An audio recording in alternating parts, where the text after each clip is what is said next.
Sir, நம்ம நாமக்கல் கவிஞர் சொன்ன மாதிரி கத்தியின்றி ரத்தமின்றி யுத்தம் வருதுன்னு சத்தியாகிரக பாணியில் தான் நம்ம வந்து சுதந்திரம் வாங்கினோம். இந்த படத்தில் நான் காந்தி வழியில் போகிறோம், நீங்கள் போங்க, நான் நேதாஜி வழியில் போகிறேன் அப்படின்னு சொல்லி நீங்கள் சொல்லுவீங்க. இன்றைய சூழ்நிலை, இன்றைய காலகட்டம், சமூகம், இன்றைய அரசியலுக்கு எதிராக நம்ம நேதாஜி வழியில் போகணுமா, அந்த கோபத்தையும் அந்த இதையும் எடுக்கணும்னு இந்த படம் சொல்ல வருதா? அப்படி வரணும்னு நீங்கள் நினைக்கிறீங்களா?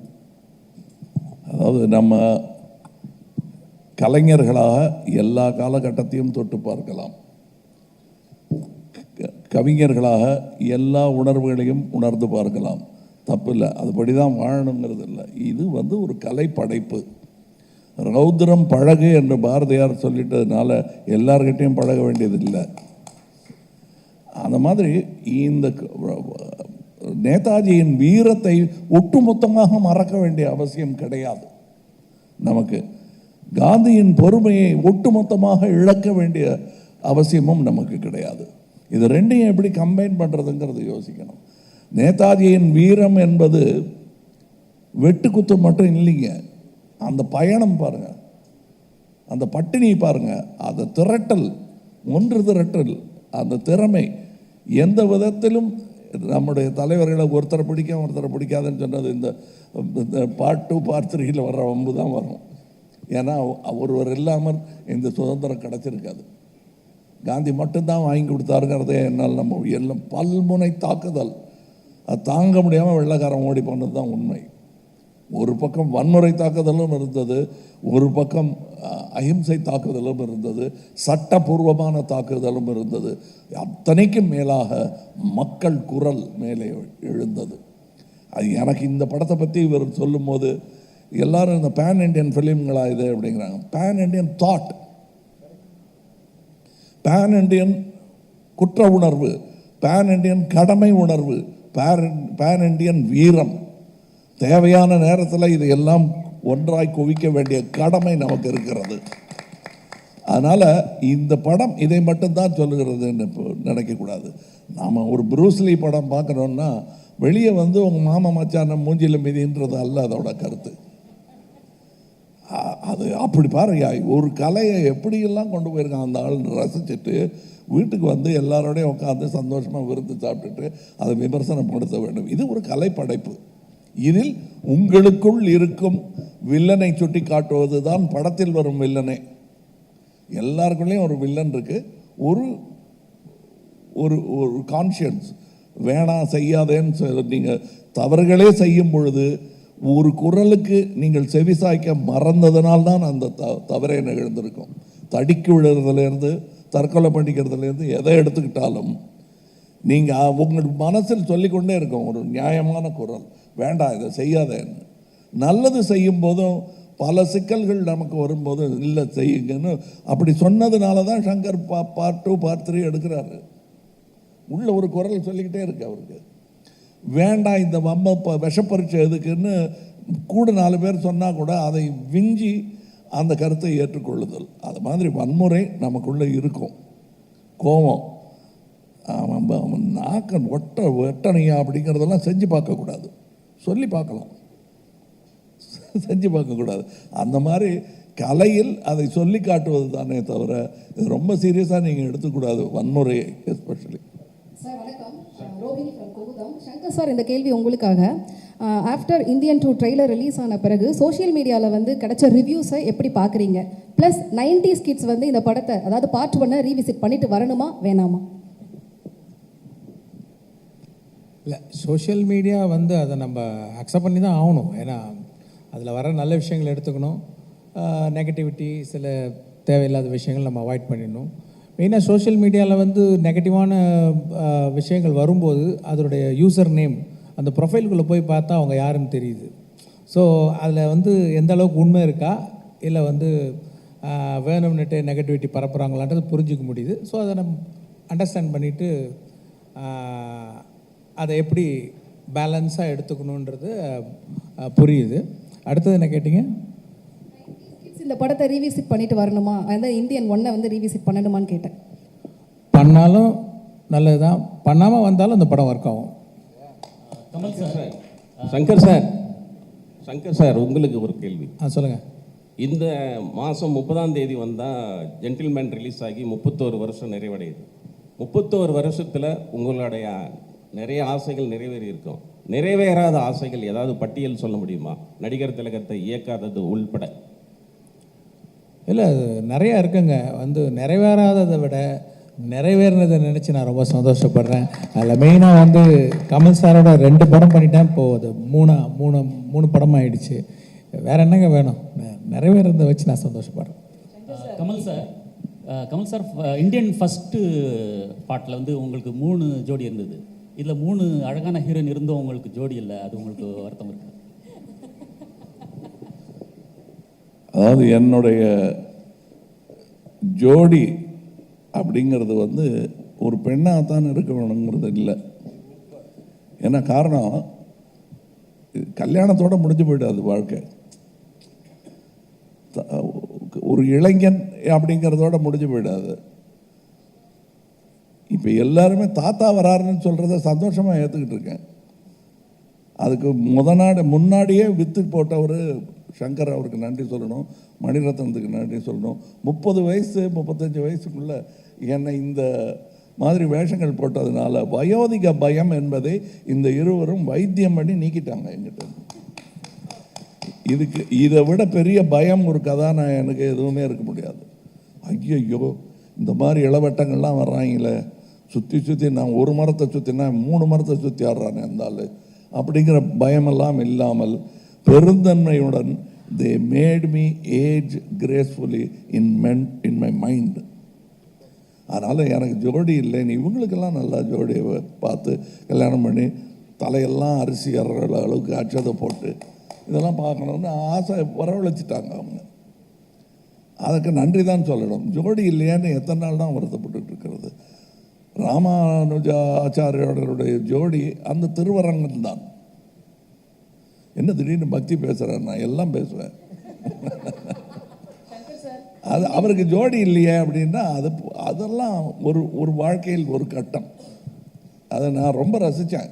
இதில் எனக்கு ரொம்ப பிடிச்சிருந்தது இந்த படத்தில். அதை போய் எத்தனை பாட்டு எத்தனை டான்ஸுலாம் கேட்டுட்டு இல்லாமா, எத்தனை குத்து, அதில் எத்தனை செத்து நீங்கள் படத்தை எடுத்தீங்க அப்படின்னு கேட்டால் தான் சந்தோஷமாக இருக்குது. எங்கள் ஒரு செக்யூர் ஆக்டர்னு கேள்விப்பட்டிருக்கீங்கல்ல, இவ்வளவு செக்யூர் ஆக்டர் நான் உலகத்தில் பார்த்தது கிடையாது, பார்க்கவும் மாட்டேன். அவர் இருக்கிற ஒரே காரணத்துக்காக தான் நான் ஷூட் பண்ண எல்லா ஷாட்டும், நான் பேசின எல்லா வசனமும் படத்தில் இருக்குது. அவர் அவ்வளோ செக்யூரான ஒரு actor. So please, in every way Kamal sir மாதிரி ஒரு கோ ஆக்டர்லாம் it's impossible to see. Because அவர் சினிமா தான் ஃபஸ்ட்டு பெடஸ்டலில் வைக்கிறாரு, தன்னை வச்சுக்கவே மாட்டார். அதுதான் அவரோட மிகப்பெரிய பெருந்தன்மை. And thank you Kamal sir for the democracy you brought to this set. Thank you so much. எனக்கு மட்டும் இல்லை, இந்த படத்தில் நடித்தவங்க எல்லாருக்கும் அவர் டெமோக்ராட்டிக்காக இருந்திருக்காரு. அண்ட் செட்டு ஒரு நியூ கமர்ஸோட செட் மாதிரி இருந்தது. It's unbelievable. So thank you sir. Shankar sir, பொதுவாக படங்களில் வசனங்கள் இருந்தாலே அரசியல் வசனங்கள் இருந்தாலே அதுக்கு நிறைய சென்சார் கொடுப்பாங்க. ஸோ இந்தியன் 2க்கு எத்தனை கட்டு சென்சார் கொடுத்துருக்காங்க சார்? நீங்கள் ஆல்ரெடி வந்திருக்கேன். அது என்னென்ன கட்டு டயலாக் கட்ஸ் வந்துச்சு, கெட்ட வார்த்தைகள்லாம் நீக்க சொன்னாங்க. சில கிளாமராக இருக்கிற சில இதெல்லாம் கொஞ்சம் இது பண்ண சொன்னாங்க, லைக் கொஞ்சம் அவுட் ஃபோக்கஸ் பண்ண சொன்னாங்க. இவருக்கு நான் பதில் சொல்கிறதா நினச்சிட வேண்டாம். சென்சாரோட எனக்கு எப்போவுமே ஒரு பேச்சுவார்த்தை நடந்துக்கிட்டே இருக்கும். நல்லபடியாக தான், ஒன்றும் இல்லை. நான் சின்ன பிள்ளையாக இருக்கும்போது ஸ்கூலில் நிறையா கெட்ட வார்த்தை கவிதைகள் எழுதிட்டேன்னு ஒரு கம்ப்ளைண்ட் வந்தது வீட்டுக்கு. அது இதிலேருந்து தப்பிக்கவே முடியாது, என்னை வீட்டை விட்டே துரத்திடுவாங்கங்கிற பயத்தில் இருந்தேன். தகப்பனாராக ஊர்லேருந்து வரவழைச்சிட்டாங்க எங்கள் அம்மா.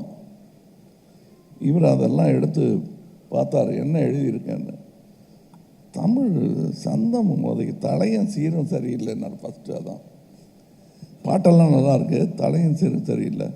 இல்லை, இது கெட்ட வார்த்தையெல்லாம் எழுதியிருக்கேங்க. ஆமாம், ஒன்று பண்ணு, நீ டாக்டருக்கு படி, இதெல்லாம் பாடமாக மாறிடும்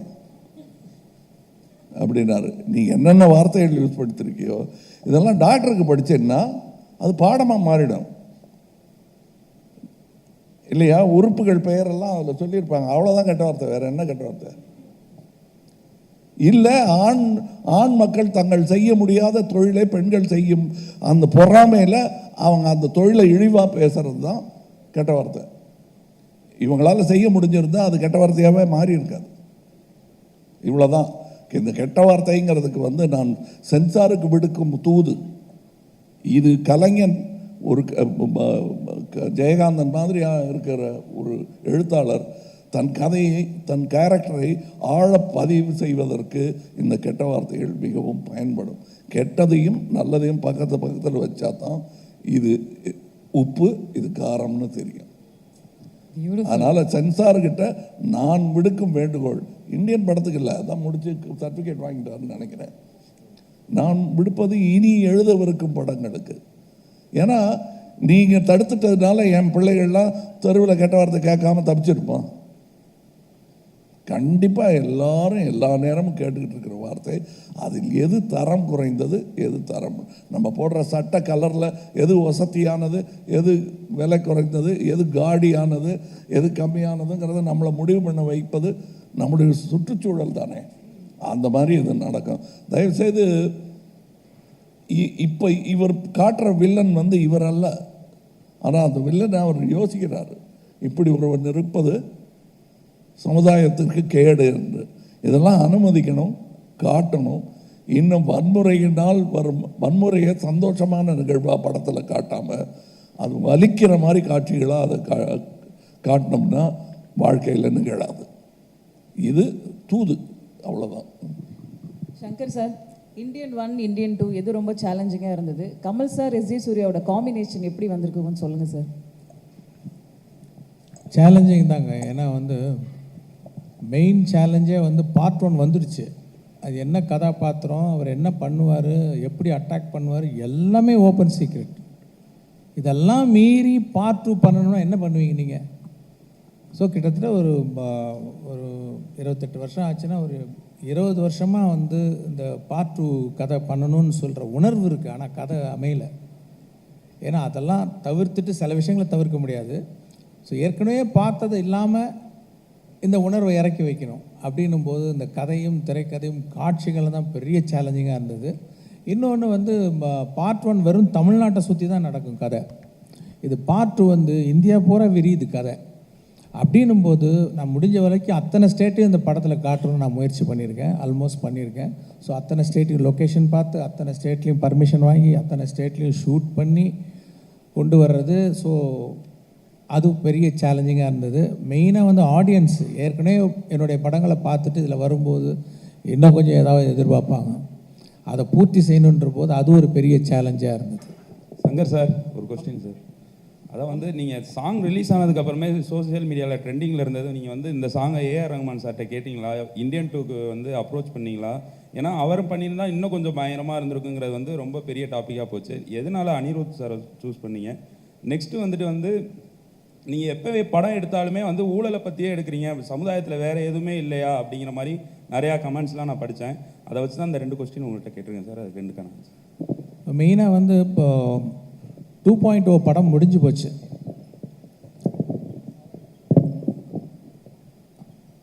2.0 படம் முடிஞ்சு போச்சு. ஆனால் என்னென்னா அதோடைய சிஜி, அந்த பெரிய பேர்டு கேரக்டர் வந்து ஒரு சிஜி கம்பெனி ப்ராமிஸ் பண்ண டயத்தில் அந்த நான் எதிர்பார்த்த மாதிரி அவங்களால டெலிவர் பண்ண முடியல. அப்படின்னும் போது அது அப்படியே படத்தில் விட்டால் அது கண்டிப்பாக ஸ்பாயில் பண்ணிவிடுன்றக்கா திருப்பி ஸ்க்ராட்ச்லேருந்து அந்த பேர்டை க்ரியேட் பண்ண வேண்டிய ஒரு சுச்சுவேஷன் வந்துச்சு. ஸோ அந்த பேர்டை திருப்பி க்ரியேட் பண்ணி அதோடைய போஸ்ட் ப்ரொடக்ஷன் விஎஃப்எக்ஸ்லாம் முடிகிறதுக்கு 1 வருஷம் ஆகும் அப்படிங்கிற ஒரு சூழ்நிலை வந்தது. அதுக்குள்ளே நான் அந்த கதையை நான் ரெடி பண்ணிட்டேன், சார்கிட்டையும் ஃபுல்லாக சொல்லிட்டேன். அவங்களும் வந்து அந்த கதை பிடிச்சிருக்குன்னு சொன்னாங்க. ஸோ பிப்ரவரி, அதாவது இந்த 2.0 வந்து நவம்பர் ரிலீஸ் ஆச்சுன்னு நினைக்கிறேன், அக்டோபர் ஆர் நவம்பர். பிப்ரவரியில் நாங்கள் ஷூட்டிங் போகிறதுக்கு ரெடி ஆகிட்டோம் இந்தியன் படத்துக்கு. சாரும் வந்து பிப்ரவரி டேட்ஸ்லாம் கொஞ்சம் ஒதுக்கி வச்சு போயிடலாம் அப்படின்ற மாதிரி சொன்னாங்க. அப்போது ரஹ்மான் பேக்ரவுண்ட் ஸ்கோர் பண்ணிகிட்ருக்காரு. ஸோ 2.0 பேக்ரவுண்ட் ஸ்கோர் வந்து ஹெவி, ரொம்ப கஷ்டம். அது பெரிய பேர்டன் அவருக்கு. ஸோ அது மேலே நீங்கள் சாங்கையும் போய் கம்போஸ் பண்ணி கொடுங்கன்னு கேட்டோன்னா ப்ராக்டிக்கலாக it's very difficult for Rahman sir. அப்படின்னும் போது படம் ஆரம்பிக்கணும், ஆனால் பாட்டெல்லாம் வேணும் அப்படின்னும் போது இந்த பக்கம் வந்து அனிருத்தருடைய மியூசிக் வந்து நான் ரொம்ப ரசிக்க ஆரம்பிச்சேன். நான் எல்லாருடைய மியூசிக் லைக் பண்ணுவேன், லைக் யுவன் சங்கர் ராஜா அண்ட் ஹாரிஸ் ஜெயராஜ், அப்புறம் சந்தோஷ் நாராயண் நல்லா பண்ணிகிட்ருக்காரு. ஸோ எல்லாரோடையும் ஒர்க் பண்ணணுன்னு எனக்கு வந்து ஒரு இது இருந்துக்கிட்டே இருக்கும். அப்போ அனிருத்தோடைய மியூசிக்லாம் அவர் போட்டுக்கிட்டு வர பாட்டெலாம் எனக்கு ரொம்ப பிடிச்சிருந்தது. ஸோ அவர் இசையை நான் ரசிக்கிட்டு இருந்தேன். ஸோ இப்படி ஒரு சுச்சுவேஷன் வரவும் சரி இதை வந்து இதுக்கு மேலே பேர்டன் கொடுக்க வேணாம் ரஹ்மான் சாருக்குன்னு சொல்லிட்டு இந்த படம் வந்து அனிருத் பண்ணட்டும்னு சொல்லிட்டு டிசைட் பண்ணி அப்படி பண்ண படம் தான் அது. சார் வணக்கம் சார். கமல் சார் உங்கள்கிட்ட ஒரு கேள்வி சார். தேவிமணி கேட்குறேன். ஒரு நிமிஷம் சார், மைக்கில் மட்டும் உங்களுடைய கேள்விகள் கேளுங்க sir. Thank you very much. Hello Kamal sir, நான் தேவிமணி மட்டுமே கேட்குறேன். பற்றி எடுத்திருக்கீங்கன்னு வந்து கமெண்ட் வந்துருந்துச்சு ஒரு கொஸ்டின் கேட்டிருந்தேன். நீங்கள் அதை மட்டுமே வந்து இப்போ மையமாக எடுத்துக்கிறீங்க. Can you repeat your question இல்லைங்க, please? இப்போ நீங்கள் மற்ற படங்கள்லாம் பண்ணியிருக்கேன், காதலன் பண்ணியிருக்கேன். இல்லை இப்போ இருக்க ஜென்ரேஷனுக்கு இப்போ வந்துட்டு நீங்கள் திரும்பி அதே பண்ணுறப்ப இப்பயும் அந்த நீங்கள் பாருங்களேன், இப்போ பாருங்கள். இப்போ என்னென்னா, இப்போ நீங்கள் நியூஸ் பேப்பர் எடுத்தீங்கன்னா வந்து வர நியூஸுக்கெல்லாம் பாருங்கள், அதெல்லாம் இருக்குது இல்லையா, நியூஸில் இன்னும் வந்துட்டு தானே இருக்குது. அப்படின்னும் போது இல்லை சொல்லிட்டாருங்க பதில். குட் ஆன்சர் சார், முடிச்சிட்டிங்க சார். சார் நான் தேவிமணி கேட்குறேன். அதாவது இந்த மாதிரி சமூக விழிப்புணர்வு உள்ள படங்களை வந்து அரசியல் கட்சிகள் வந்து தங்களுடைய வளர்ச்சிக்கு பயன்படுத்திக்குவாங்க. இந்த இந்தியன் 2 படத்தை உங்களுடைய அரசியல் அதாவது மன்னிக்கணும், உங்களுடைய அரசியல் பயணத்துக்கு பயன்படுத்திக்கலாம். நான் மட்டும் இல்லைங்க, நேர்மையான எந்த அரசியல்வாதியையும் பயன்படுத்திக்கலாம். அத்தனை நல்ல அரசியல் இந்த படம் பேசுகிறது. அதாவது பேன் இண்டியன் படமான்னு கேட்குறாங்க. கதாநாயகனே பேன் இண்டியன், அந்த கதையே பேன் இண்டியன். இந்தியா தான் இது கதாநாயகி யாரும் இல்லையேன்னு கேட்டாங்க. பாரத மாதா தான் கதாநாயகி. அப்படி பார்த்துக்கலாமே. அது ஒரு தாய் மகனுக்கு உண்டான பாசக்கதையாக கூட இருக்கலாம். அது அவ்வளவு விஷயங்கள் இருக்குது. கண்டிப்பாக இது அரசியல் புரிதலும் உணர்வும் மக்களுக்கு வர வேண்டும் என்னும் ஒரு எண்ணத்தை மனதில் வைத்து எடுக்கப்பட்ட படம் தான். எனது கட்சிக்கு மட்டுமல்ல, அனைத்து கட்சிகளுக்கும் நல்ல யோசனை சொல்லக்கூடிய விஷயங்கள் இந்தியன் 2வில் இருக்கிறது. அதாவது மற்றவங்களாம் வந்து படம் பார்க்க வைக்கிறதுக்காக சொல்லலை, நல்ல அரசியல் பண்ண வைப்பதற்காக சொல்லுகிறேன். அது நன்றி சார். சங்கர் சார், அரசியல் சம்பந்தப்பட்ட எந்த கேள்வியும் வேண்டாம். ரிகார்ட்ஸ் டு தி மூவி நீங்க கேள்விகள் அதை நான் கேட்கறப்ப சொல்றீங்க, நான் கேட்கிறேன். சங்கர் சார், இந்த படம் அதாவது இந்தியன் வந்து அரசியல்வாதிகள் அதிகாரிகளோட ஊழலையும் குறையையும் தப்பையும் சொன்ன படம். ஆனால் இப்போ ஒரு அரசியல்வாதியே இந்தியன் 2ல நடிக்க வச்சிருக்கீங்க. அப்போ சார் அரசியல் இல்லை, எப்படி ஹேண்டில் பண்ண கஷ்டமா இல்லையா உங்களுக்கு சார்? நான் அப்படிலாம் இல்லைங்க, நான் காமன் மேன் பாயிண்ட் ஆஃப் வியூவில் தான் படம் எடுக்கிறேன், கதை எழுதுகிறேன். அந்த பாயிண்ட் ஆஃப் வியூவில் தான் நான் எடுத்திருக்கிறேன். Okay, thank you very much. Shalni here. Sir, இந்த கொஸ்டின் வந்து ரெண்டு பொதுவான கொஸ்டின். இந்தியன் 1 வரும்போது இந்தியா எப்படி இருந்துச்சு, இந்தியன் 2 இப்போ வரும்போது இந்தியா எப்படி இருக்குன்னு நினைக்கிறீங்க? ஈவன் சங்கர் சாரும் இதுக்கு பதில் சொல்லலாம், கமல் சாரும் இதுக்கு பதில் சொல்லலாம். எஸ்பெஷலி சங்கர் சாரோட ஆரம்ப கால படங்கள்லேருந்தே அவரோட படங்களில் வந்து இந்த கரப்ஷன் இது மேலே ஒரு கோபம் இருக்கும். நீங்கள் எது பர்சனலாக வந்து பாதிக்கப்பட்டிருக்கீங்களா?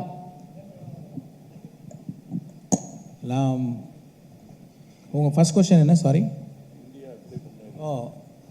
இந்தியன் 1 வரும்போது இந்தியா எப்படி இருந்துச்சு, இந்தியன் 2 வரும்போது இந்தியா எப்படி இருக்கு? அந்த கேள்வி நான் உங்கள்கிட்ட கேட்கணும்னு விரும்புகிறேன், நீங்கள் சொல்லுங்கள் ப்ளீஸ். அப்போ நான் குழந்தையா இருந்தேன், அதனால தெரியல. சரி சரி. இப்போ இன்னமும் அந்த கரப்ஷன் சரியாகலன்னு தோணுது அப்படின்னு நீங்கள் நினைக்கலையா? நினைக்கிறேன். அவ்வளோதான், ரெண்டு பேரும் ஒரே மேட்டர் பேசிகிட்டு இருக்கோம். எதுவும் மாறலையே, கம் பேக் இண்டியன். எவனோ திருந்தலையே, கம் பேக் இண்டியன். லஞ்சம் லஞ்சம் லஞ்சம், அதுதான் படம், வந்து பாருங்க. அடுத்த கேள்வி என்ன சொன்னீங்க? பர்சனலாக உங்களுக்கு ஏதோ இந்த கரப்ஷன்னால பாதிப்புகள் உண்டாகி இருக்கா? நான் பாலிடெக்னிக்கில் சேரும்போது அப்போ வந்து income certificate, birth certificate, community certificate இதெல்லாம் நான் ப்ரொடியூஸ் பண்ண வேண்டிய ஒரு இது இப்போ ப்ரொசீஜர் இருக்குது. இப்போ அதுக்கு நான் அந்த சர்டிஃபிகேட் அலையும் போது நான் இந்த இதெல்லாம் பார்த்தேன், லைக் கொடுக்க வேண்டிய ஒரு சூழ்நிலை இருக்கும். அது என்ன ரொம்ப பாதிச்சுது அப்போது. ஸோ அப்போ வந்து அது எனக்கு ஒரு வாய்ப்பு, ஒரு ஃபிலிம் மேக்கராக வரும்போது அதை நான் எக்ஸ்பிரஸ் பண்ணேன். அதுதான் சார். கமல் சார், இந்தியன் 1 வந்து நீங்கள் வந்து சொன்னீங்க பர்ஃபார்மன்ஸு ப்ரெசன்ஸ்லாம் இப்போ இந்தியன் 2ல் சூப்பராக இருக்குன்னு. இந்தியன் 1ல் உங்களோட ரொமான்ஸும் எவ்வளோக்கு எவ்வளோ அந்த ஊழல் எதிர்த்த அரசியல்வாதி ஈக்குவலாக இருந்ததோ அதை நாங்கள் இதுலேயும் எதிர்பார்த்தோம். இதில் இந்தியன் தாத்தாவை மட்டும் வரீங்களா, இந்தியனாகவும் வரீங்களா? பார்ட் 3லையாவது எங்களுக்கு ஏற்ற அந்த ரொமான்ஸும் இருக்குமா? ஏங்க, என்னை தவிர யாருமே ரொமான்ஸ் பண்ணக்கூடாதுன்னு நீங்கள் எப்படிங்க சட்டம் போடலாம்? டைரக்டரே போடாத அந்த சட்டத்தை நீங்கள் போட முடியாது. உங்களுக்கு பார்ட் 3 பற்றி பேசக்கூடாதுன்னு ஒரு இன்டரிம் இது வாங்கியிருக்காரு, கேக் ஆர்டர் வாங்கியிருக்காரு அவர். ஏன் சார் நீங்கள் அதுக்கு போயிட்டீங்கன்னா எல்லாரும் அந்த பக்கமே பார்த்துட்டு இருக்காங்க, அது பேசாதீங்க சார் அப்படின்றாரு அவர். அதனால் நான் அதை பற்றி பேசலை, அதை பற்றி பேசவும் வேணாம். உங்களுக்கு நீங்கள் பாருங்கள், உங்களுடைய குறைகள் எல்லாம் தீரும். உங்கள் கேள்விக்கான பதில் அதிலும் இருக்கிறது, இதிலும் இருக்கிறது. கடைசி கேள்வி இது. சங்கர் சார், இங்க Kaushik from DT next sir. இந்த படத்துக்கு 3 ரைட்டர்ஸ் மொத்தம் வந்து நீங்க சூஸ் பண்ணிருக்கீங்க. 3 ரைட்டர்ஸ் ஒர்க் பண்ணிருக்காங்க இந்த படத்துக்கு. அண்ட் சார் இங்க ஹாய் சார், 3 ரைட்டர்ஸ் இந்த படத்துக்காக வந்து ஒண்ணா வந்திருக்காங்க. அண்ட் இது எந்த அளவுக்கு வந்து ஸ்கிரிப்ட் வந்து அந்த 3 ரைட்டர்ஸ் இந்த படத்துக்கு ரெக்வயர் பண்ணுது, அண்ட் அவங்க 3 பேரையும் ஒரே பேஜ்ல வந்து நீங்க வச்சதுக்கான அந்த ப்ராசஸ் பத்தி சொல்லுங்க சார்.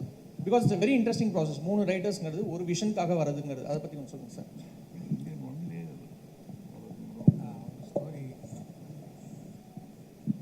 இப்போ என்னென்ன தேடுறது தாங்க. லைக் வந்து நான் ஒரு கதை ஒன்று எழுதுகிறேன், எனக்கு வந்து என்னோடய எக்ஸ்ப்ரெஷன் மட்டும் பத்தலை. ஏன்னா நான் படித்த புஸ்தகங்கள், நான் கேள்விப்பட்ட விஷயங்களை பேஸ் பண்ணி நான் ஒரு கதையும் ஒரு திரைக்கதை ஒன்று எழுதுகிறேன். அது ஒரு வசன வடிவாக வரும்போது அது இன்னும் ஒரு நல்ல ஒரு எழுத்தாளர், இன்னும் நிறைய படித்த வந்து வேறு ஒரு விதமாக வந்து எல்லாத்தையும் பார்க்குற ஒரு எழுத்தாளர் கிட்ட போயிட்டு வரும்போது, இல்லாட்டி எல்லாமே என் குரலாக இருக்கும். ஒரு ரைட்டர்கிட்ட போயிட்டு வரும் ஒவ்வொரு கதாபாத்திரத்துக்கும் வேறு வேறு குரல் ரொம்ப ஒரு அழகாக வரும். அது அந்த ஒரு காரணத்துக்காக தான் நம்ம வந்து ஒரு ரைட்டர்கிட்ட கொடுக்குறோம். அவங்க அதை பண்ணி கொடுக்குறாங்க. அது நமக்கு வந்து லேஸில் திருப்தி வராதுன்னா இன்னும் தேடிக்கிட்டே இருப்போம். இன்னும் தேடும்போது சரி இன்னும் ஒரு ரைட்டர்கிட்ட போகும்போது இன்னும் சில விஷயங்கள் கிடைக்கும் அப்படின்றதுக்காக ஃபஸ்ட் டைமாக நான் வந்து மல்டிபிள் ரைட்டர்ஸ் நான் ட்ரை பண்ணியிருக்கேன். they did a good job. Like sir last கேள்வி சார், இந்த சைடுல இருந்து மைக் வச்சிருக்காங்க சார். சோ சார் வணக்கம். இங்க to your right. Yes sir. Second row. Sir 2 விஷயங்கள் வந்து இந்தியன் அப்படின்னு எடுத்துக்கிட்டாலே வந்து எப்போவுமே வந்து மக்களுடைய கவனத்தை கவரும். ஒன்று வந்து was prosthetics, the other was varmam. இது வரைக்கும் இந்த செகண்ட் பார்ட்டில் வர்மம் பற்றி கொஞ்சம் டீட்டெயில்டாக there's going to be an episode அப்படின்னு சங்கர் சார் அவருடைய இன்டர்வியூஸில் வந்து முன்னாடி சொல்லியிருக்காரு. இதுக்காக நீங்கள் எடுத்துக்கிட்ட மெனக்கெடல், இந்த பார்ட்டில் உங்களுடைய வர்மத்துக்காக நீங்கள் பண்ண வேண்டிய ட்ரைனிங், அதை பற்றி if you can throw little light on it, it will be very helpful. நிறைய கதையிலேயே இருக்குது, எங்கே வரும்னு கேட்காதீங்க, அது பேச முடியாது. பட் கதையிலேயே எங்கிருந்து இவன் கற்றான், எதனால் இதை கற்றான், யார் கற்றுக் கொடுத்தார்கள், இந்த விஷயங்கள்லாம் இருக்குது கதையில். அது பகுதி பகுதியாக சொல்லப்பட்டிருக்கிறது. என்னை பொறுத்தவரையிலும் அதுலேயே கூட எனக்கு என்ன தோணுச்சுன்னா, அடடா இன்னும் இதெல்லாம் சொல்லியிருக்கலாமே அப்படின்னு அவரே சொன்னார் இல்லையா, 2வது பகுதி எடுப்பதை பற்றி எண்ணமே இல்லை. இதே எப்படியாவது ஆடியன்ஸை கொண்டு போய் சேர்க்கணுங்கிற எண்ணம் தான் இருந்தது. படத்தில் எல்லாரும் அதை ரசிக்கும் போது அதை சொல்லியிருக்கலாமே, இதை சொல்லியிருக்கலாமேன்னு தோணி விட்டதையெல்லாம் சாதித்து மறுபடியும் கையில் எடுக்கக்கூடிய படம் தான் இந்தியன் 2. அதில் நீங்கள் பார்ப்பீங்க நிறையா வர்மக்கலையை பற்றிய விஷயங்கள் இருக்குது. அந்த வர்மக்கலை மார்ஷல் ஆர்ட்ஸ் மூலம் எப்படி உலகமே இணைகிறது என்பதை ஒரு சின்ன காட்சியிலெல்லாம் காட்டியிருக்காரு. அந்த காட்சியை சொல்லிட்டேன்னா அப்புறம் அதுக்கு ஒரு தனியாக ஒரு ஃபோன் கால் வரும். அதை ஏன் சார் சொன்னீங்க, அதை பார்க்கட்டுமே, அவங்க பார்க்க விட மாட்டேங்க போல் இருக்க அப்படின்னு சொல்லிடக்கூடாது. அதுக்காக அந்த காட்சி செய்ய சொல்லலை. பட் உலக மார்ஷல் ஆர்டிஸ்ட் எல்லாம் தமிழ் கலையை எப்படி மதிக்கிறார்கள் என்பது படத்தில். உங்கள் அனுமதியோட ஒரு அடிஷன் சார், இதில் ஒரு விரலால் வர புரட்சி என்னன்னு நீங்கள் எலெக்ஷனில் பார்த்துருக்கீங்க, அதே விரலால் இன்னொரு புரட்சி ஒரு வர்மத்தில் காட்ட போகிறாரு. அதையும் இந்த எலெக்ஷனுக்கு அப்புறம் இந்த படத்தில் பாருங்கள் please. Sir Kamal, last question for the day. Last question please. Shankar sir, one fan பாயா ஒரு question sir. Like Indian franchise தாண்டி ஒரு beautiful creative collaboration with Kamal sir once again ஏதாவது பாசிபிள் எதிர்பார்க்கலாமா? இந்தியன் ஃப்ரான்ச்சைஸ் தாண்டி இன்னொரு கொலாபரேஷன் கமல் சாரோட. எந்த கதையை பண்ணாலும் அவர் ஒரு தடவை வந்துட்டு போவாருங்க மைண்டில். We are waiting sir. எங்கள் பாய்ஸ் 2 வந்தாலும் அவர் தாங்க ஃபர்ஸ்ட் வருவார். தேங்க்யூ. இந்த ஃபன் நோட்டோட நாங்கள் வந்து இந்த நிகழ்ச்சியை முடிச்சுக்கிறோம். சார் கமல் சார், இன்னைக்கு நீங்கள் சேனாதிபதியாக உருவெடுத்திருக்கீங்க. இன்னைக்கு நீட்டும் கள்ளச்சாராயமும் அழிக்க முடியாத சுச்சுவேஷனில் இருக்குது. சேனாதிபதியாக இதுக்கு முடிவு என்ன? அதாவது நான் கள்ளச்சாராயத்தை பற்றி பல இடத்துல பல ஊடகங்களில் சொல்லியிருக்கேன். இது எல்லாரையும் பாதிக்கிற விஷயங்கிறதுனால இதோட பேசிட்டு நிறுத்திடுறேன்.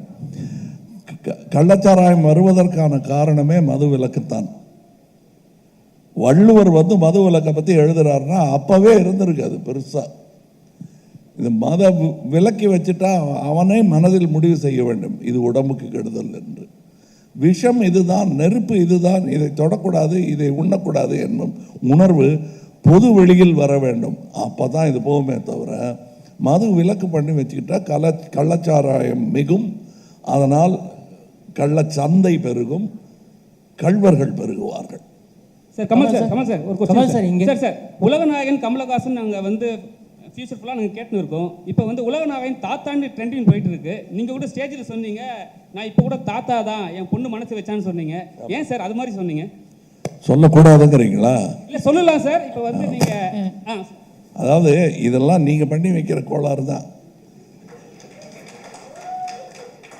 தாத்தான்னு சொன்னேன் என்ன, நான் தாத்தா தானே. காந்தியை தாத்தான்னு சொல்லி என்ன குறைஞ்சி போயிட்டாரா? இல்லை பெரியாரை தாத்தான்னு கூப்பிட்டா குறைஞ்சி போயிடுவாரா? ஐயான்னு கூப்பிடாம தாத்தா பெரியார் தாத்தான்னு நான் சொன்னேன்னா ஒன்றும் ஆகிடா. அந்த தாடிக்கு டையெல்லாம் அடிக்க முடியாது. உள்ள மனசு மாதிரி அந்த வெள்ளை மறுபடியும் வெளியே வந்துடும். அதனால் தாத்தாவாக இருக்கிறதுக்காகத்தான் நாம் பயிற்சி எடுத்துக்கிட்டே இருக்கோம். நீங்களும் எடுத்துக்கிட்டோம். நாளை அது நடந்தே தீரும். இந்த क्वेश्चन லாஸ்ட் இந்த क्वेश्चन உங்களுக்கு மட்டும் எடுத்து கேட்கலாம்.